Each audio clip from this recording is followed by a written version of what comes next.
ಮುಂಗಾರು ಮಳೆ ಸಿನಿಮಾದ ಬಗ್ಗೆ ಹೊಸದಾಗಿ ಹೇಳಬೇಕಾಗಿಲ್ಲ. 2006ರಲ್ಲಿ ಬಂದ ಈ ಚಿತ್ರ ದೊಡ್ಡ ಮಟ್ಟದ ಜನಪ್ರಿಯತೆ ಪಡೆಯಿತು. ಈ ಸಿನಿಮಾದಿಂದ ಗಣೇಶ್ ಅವರ ಹೆಸರು ಮುನ್ನೆಲೆಗೆ ಬಂತು. ನಿರ್ದೇಶಕ ಯೋಗರಾಜ್ ಭಟ್ ಹೆಸರು ಸ್ಯಾಂಡಲ್ವುಡ್ ನಲ್ಲಿ ಜನಪ್ರಿಯತೆ ಪಡೆಯಿತು. ಈ ಆಫರ್ ಮೊದಲು ಪುನೀತ್ ರಾಜ್ ಕುಮಾರ್ಗೆ ಹೋಗಿತ್ತಂತೆ. ಆ ಬಳಿಕ ಅದು ಗಣೇಶ್ ಕೈ ಸೇರುವ ಕೆಲಸ ಆಗಿದ್ದು ದೊಡ್ಮನೆಯಿಂದಲೇ. ಆ ಬಗ್ಗೆ ಇಂದು ನಾವು ನಿಮಗೆ ಹೇಳುತ್ತಿದ್ದೇವೆ.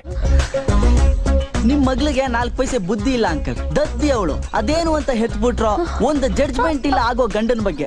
ಯೋಗರಾಜ್ ಭಟ್ ಅವರು ಮುಂಗಾರು ಮಳೆ ಸಿನಿಮಾದ ಕತೆ ಮಾಡಿಕೊಂಡು ಅನೇಕ ನಿರ್ಮಾಪಕರ ಮನೆಗೆ ಅಲೆದಿದ್ದರು. ಹೋಗಿ ಕತೆ ಹೇಳಿದ್ದಷ್ಟೇ ಬಂತು. ಆದರೆ ಯಾರೂ ಸಿನಿಮಾ ನಿರ್ಮಾಣ ಮಾಡಲು ಮುಂದೆ ಬರಲಿಲ್ಲ. 6-7 ನಿರ್ಮಾಪಕರ ಮನೆ ಬಾಗಿಲನ್ನು ಯೋಗರಾಜ್ ಭಟ್ ತಟ್ಟಿಯಾಗಿತ್ತು. ಈ ಕಾರಣಕ್ಕೆ ಅವರಿಗೆ ಸಿನಿಮಾದ ಬಗ್ಗೆ ಯಾವುದೇ ಹೋಪ್ ಇರಲಿಲ್ಲ. ಸಿನಿಮಾ ಸೆಟ್ಟಿರುತ್ತದೆ ಎಂದು ಕೂಡ ಅವರು ಅಂದುಕೊಂಡಿರಲಿಲ್ಲ. 6-8 ನಿರ್ಮಾಪಕರಿಗೆ ಕತೆ ಹೇಳಿದ್ದೆವು. ಚೆನ್ನಾಗಿ ಗೈಡ್ ಮಾಡಿದ್ದು ಅಪ್ಪು ಹಾಗೂ ರಾವಣ್ಣ. ಸಿನಿಮಾಗೆ ಬೇಕಾಗಿದ್ದು ಎಲ್ಲವೂ ಇದರಲ್ಲಿ ಇದೆ. ಅಪ್ಪು ಇಮೇಜ್ಗೆ ತಕ್ಕಂತೆ ಸಿನಿಮಾ ಬದಲಿಸಲು ಹೋಗಿ ಗಬ್ಬೆಬಿಸಬೇಡಿ. ಹೇಗಿದೆಯೋ ಹಾಗೆ ಸಿನಿಮಾ ಮಾಡಿ, ಹೊಸಬರನ್ನು ಹಾಕಿಕೊಂಡು ಸಿನಿಮಾ ಮಾಡಿ ಎಂದರು. ವ್ಯಾಲಿಡ್ ಪಾಯಿಂಟ್ ಕೊಟ್ಟರು ಎಂದಿದ್ದರು ಯೋಗರಾಜ್ ಭಟ್. ಅಂದು ಪುನೀತ್ ಹಾಗೂ ರಾವಣ್ಣ ಈ ಐಡಿಯಾ ಕೊಡದಿದ್ದರೆ ಯೋಗರಾಜ್ ಭಟ್ ಅವರು ಸ್ಟಾರ್ ಹೀರೋಗಳ ಹುಡುಕಾಟದಲ್ಲೇ ಇರುತ್ತಿದ್ದರು. ಹೊಸ ಹೀರೋಗಳ ಹುಡುಕಾಟದಲ್ಲಿ ಇದ್ದ ಯೋಗರಾಜ್ ಭಟ್ ಅವರಿಗೆ ಸಿಕ್ಕಿದ್ದು ಗಣೇಶ್. ನಂತರ ಆಗಿದ್ದೆಲ್ಲವೂ ಇತಿಹಾಸ. ಈ ಸಿನಿಮಾ 106 ದಿನ ಥಿಯೇಟರ್ನಲ್ಲಿ ಓಡಿತು. ಬಾಕ್ಸ್ ಆಫೀಸ್ನಲ್ಲೂ ದೊಡ್ಡ ಮಟ್ಟದ ಗಳಿಕೆ ಮಾಡಿತು. ಗಣೇಶ್ ಅವರು ಸ್ಯಾಂಡಲ್ವುಡ್ ನಲ್ಲಿ ನೆಲೆ ಊರಿದರು. ಇತ್ತೀಚೆಗೆ ಅವರ ನಟನೆಯ ಕೃಷ್ಣಂ ಪ್ರಣಯ ಸಖಿ ಸಿನಿಮಾ ರಿಲೀಸ್ ಆಗಿ ಮೆಚ್ಚುಗೆ ಪಡೆದಿದೆ.